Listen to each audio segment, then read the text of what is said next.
Inirekomenda naman ng National Democratic Front of the Philippines na arestuhin si dating Pangulong Noynoy Aquino at iba pang opisyal ng Cotabato.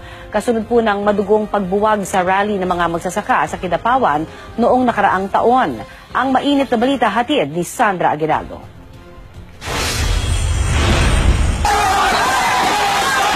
April 2016, dalawa sa hanay nang aabot sa 6,000 magsasakang nagrally sa Kidapawan City ang nasawi at dose-dosena ang nasaktan sa marahas na pagtaboy sa kanila ng mga otoridad.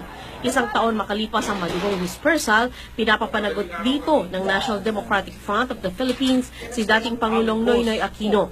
Ayon sa NDFP Southern Mindanao, nagkasala ang dating Pangulo at dapat mapatawan ng parusa dahil sa paglabag sa ating batas at sa international humanitarian law. Dahil dito pinaaresto ng NDF si Aquino at iba pang lokal na opisyal gaya ni Cotabato Governor Emilu Talino Mendoza, Kidapawan City Mayor Joseph Evangelista at Cotabato Representative Nancy Catamco. Wala pang pahayag si Aquino at ang mga nabanggit na opisyal.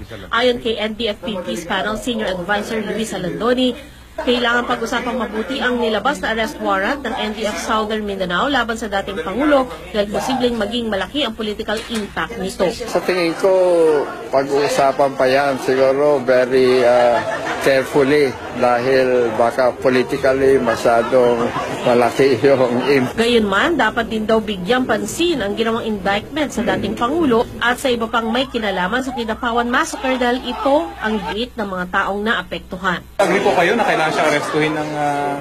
Sa tingin ko, depende na yan. Siyempre yung kahilingan ng mga magsasaka na biktima, malakas yan. Pero siyempre, iti-take into consideration sigurado yung overall impact sa political situation sa Philippines. Para naman kay Senador Panfilo Lacson, responsibilidad ng militar at ng pulisya na protektahan ang mga pinaaresto ng NDF. Giit niya, mga korte lang ang may kapangyarihan sa ilalim ng ating batas na magpataw ng parusa sa sinumang nagkasala. Maliban dito, hindi otorisado at iligal ang gagawing pag-aresto ng NDF. Kaya dapat din silang panagutin sakali ituloy ng NDFP ang pag-aresto kay Aquino at sa iba pang opisyal.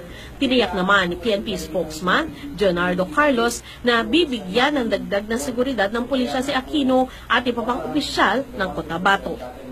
Sandra Aguinaldo, GMA News.